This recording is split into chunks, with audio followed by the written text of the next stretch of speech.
This channel does not promote any violent, harmful, or illegal activities. All content provided by this channel is meant for an educational purpose only. 26-এর ভোটের আগে এই মুহূর্তে কিন্তু রাজনীতির লড়াই চলছে, কিন্তু আজ একটু হাই ভোল্টেজ দিন। বেশ কয়েকটা বিষয় গুরুত্বপূর্ণ। আমি পিসিআরকে বলবো, যেহেতু খুব বড় বিষয়, একটু বড় করেই আমরা বরং দেখি বিগ বলে প্লে করতে এক এক করে। আজকে কেন বিগ ডে?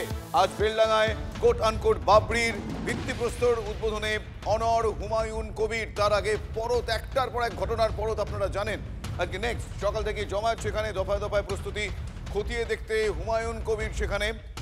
আজ বেলডাঙায় বাবরি মসজিদের ভিত্তিপ্রস্তর স্থাপনে অনর হুমায়ুন কবির। সকাল থেকে বেলডাঙায় জমায়েত, গতকাল রাতে প্রস্তুতি খতিয়ে দেখতে হুমায়ুন কবির গিয়েছিলেন এলাকা পরিদর্শন পুলিশ কর্তাদের। হুমায়ুনের সঙ্গে রুদ্ধদ্বার বৈঠক করেন গতকাল দুই থানার ওসি। সহায়তার আশ্বাস দিয়েছে প্রশাসন। বৈঠকের পর এমনই মন্তব্য করেছিলেন হুমায়ুন কবির।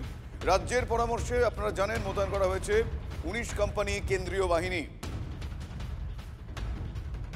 আমার দুই সহকর্মী শুভজিৎ মিত্র এবং সৌরভ গুহ এই মুহূর্তে আমার সঙ্গে রয়েছেন। আমি প্রথমে সৌরভের কাছে যাব। সৌরভ, এখনো পর্যন্ত যে সিচুয়েশন, আজকে হাই ভোল্টেজ 6 ডিসেম্বর বেলডাঙায়, এই মুহূর্তে প্রস্তুতি পর্বের আগে সেখানকার মানুষজন যারা রয়েছেন তাদের মধ্যে আজকে এই ভিত্তিপ্রস্তর স্থাপন এবং হুমায়ুন কবির নামক এন্টিটি, এই যাবতীয় বিষয় নিয়ে রিয়াকশন কি, প্রতিক্রিয়া কি?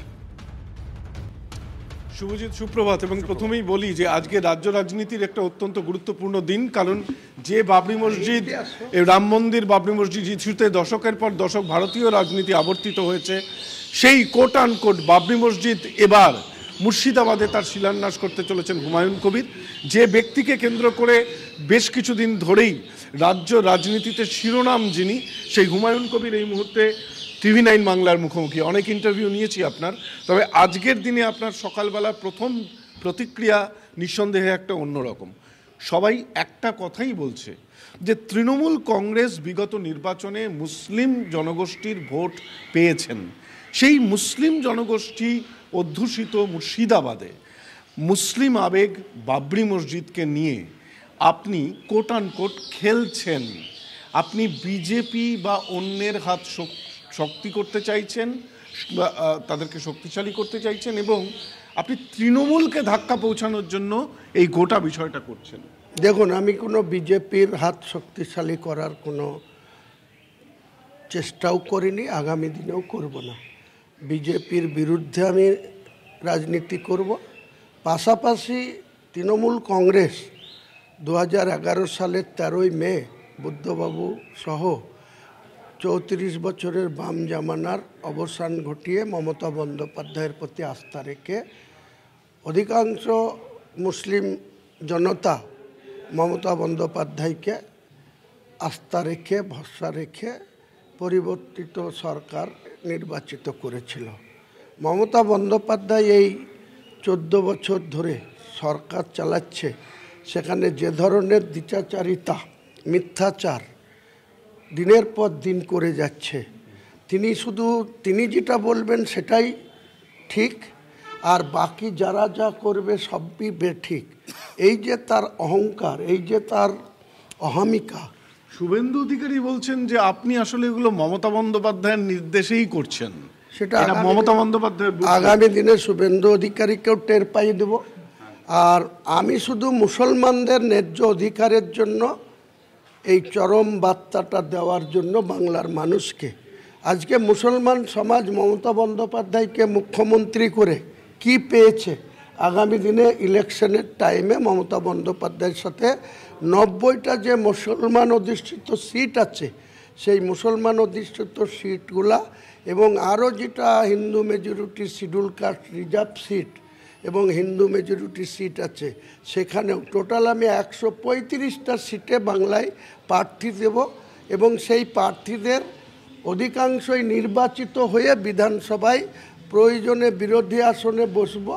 প্রত্যেকটা বিষয়ে, উন্নয়নের বিষয়ে বিধানসভায় পৌঁছিয়ে আমাদের একটাই কাজ হবে, সরকারে যারাই থাকবে, এই যে হিন্দুর লড়াই হচ্ছে, শুভেন্দু অধিকারী বড় হিন্দু না মমতা বন্দ্যোপাধ্যায় বড় হিন্দু, তার যে প্রতিযোগিতা হচ্ছে, তারা মুখ্যমন্ত্রী হোক, আমরা বিরোধী আসনে বসে বিধানসভার ভেতরে এবং রাজ্যের বিভিন্ন ব্লকে, জেলায় ইঞ্চিতে ইঞ্চিতে আমাদের অধিকারটা। কি বললেন যে হিন্দুত্বের লড়াই হচ্ছে, কে বড় হিন্দু? হ্যাঁ, সেটা তো চলছে, আপনারা দেখতে পাচ্ছেন না?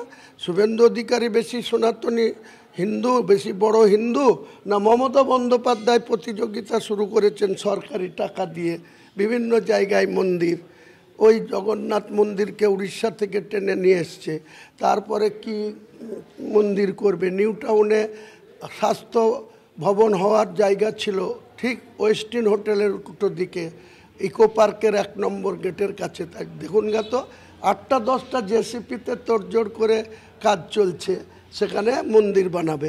তাহলে উনি মুখ্যমন্ত্রী হয়ে মুসলমানদের ভোট নিয়ে উনি শুধু মন্দির বানানোর জন্য উনি মুখ্যমন্ত্রী হয়েছেন? কটা শিল্প কারখানা করেছে, হাজার লোককে চাকরি দিয়েছে।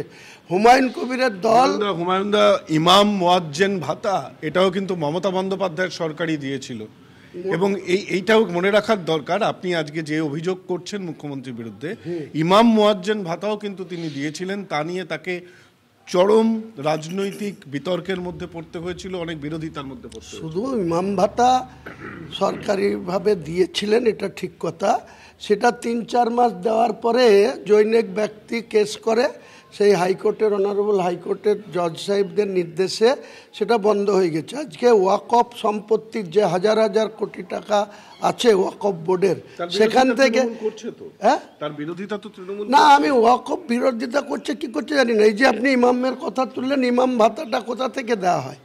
রাজ্যের কোষাগার থেকে দেওয়া হয় না, যেখান থেকে মন্দির হচ্ছে, যেখান থেকে দুর্গা পুজোর অনুদান দেওয়া হচ্ছে, যেখান থেকে কোটি কোটি টাকা খরচ করে দুর্গা প্রতিমাকে স্যালুট নেওয়া হচ্ছে, এটা সরকারি টাকা থেকে করা যায় না। এটা শিক্ষা দিব মমতা ব্যানার্জিকে। একটা কথা বলি যে বাবরি মসজিদ, সেটা তো কয়েক দশকের পুরনো ব্যাপার। আজ আপনি 26-এর নির্বাচনের আগে বাবরি মসজিদ প্রতিষ্ঠা করছেন এই মুর্শিদাবাদে। আপনি আগে বাবরি মসজিদ করেননি কেন?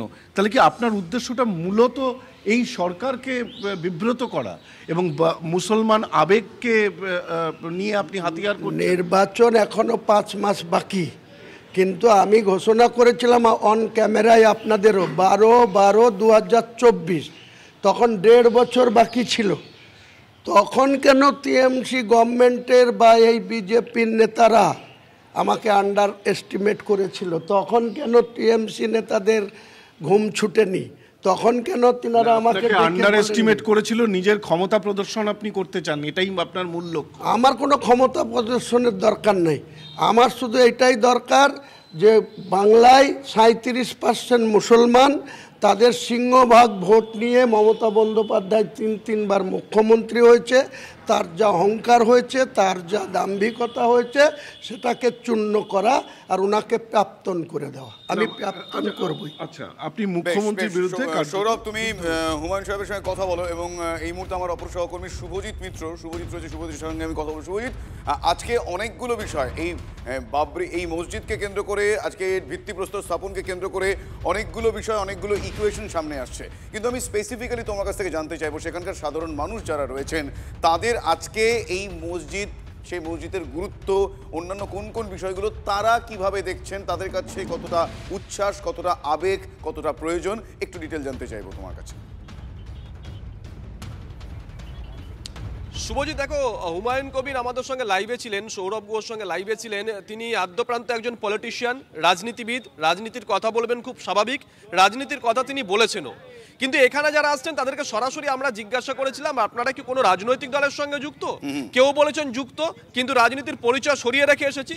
কেউ বলেছেন না, আমরা কোনো রাজনৈতিক দলের সঙ্গে একেবারেই যুক্ত নই, আমরা এখানে এসেছি এখানে মসজিদ হচ্ছে বলে।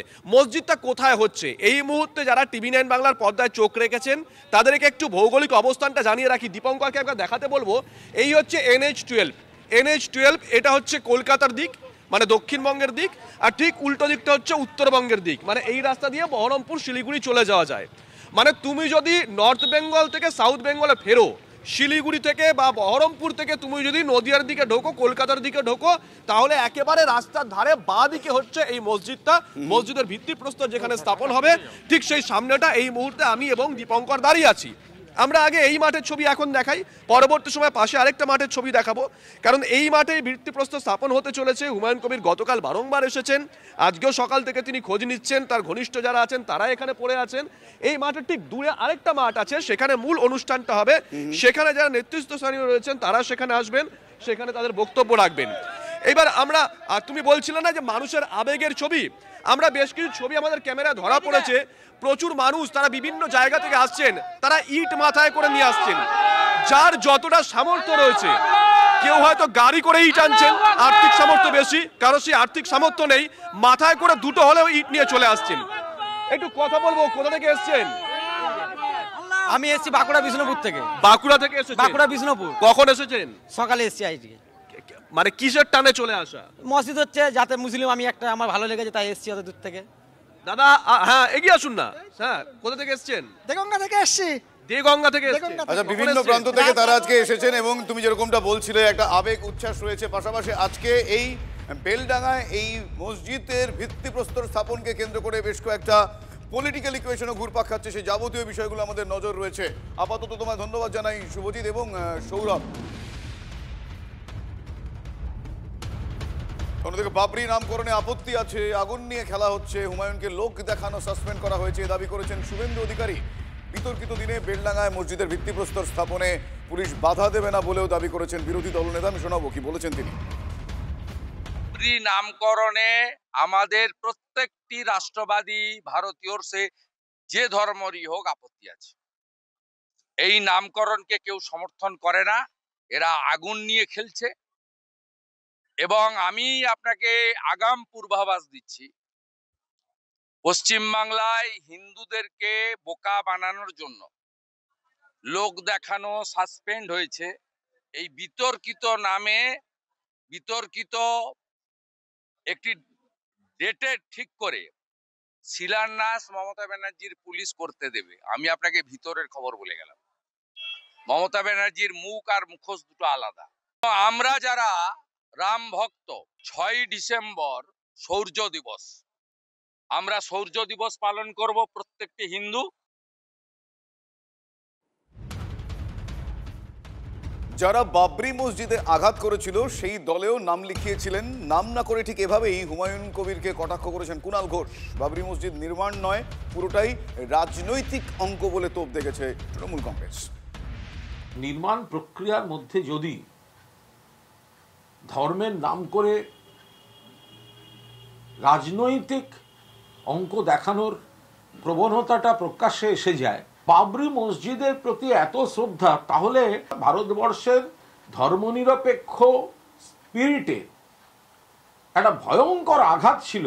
সেই বিজেপিতেও যারা গেছিল, তো তারা আবার কেউ যদি বলে আমি আজ বাবরি মসজিদ করছি, তাহলে কি সেটা ধর্মের প্রতি বা সেখানে কি রাজনৈতিক কোনো অঙ্ক? তো মানুষের কাছে কি একটা প্রশ্ন আসবে না?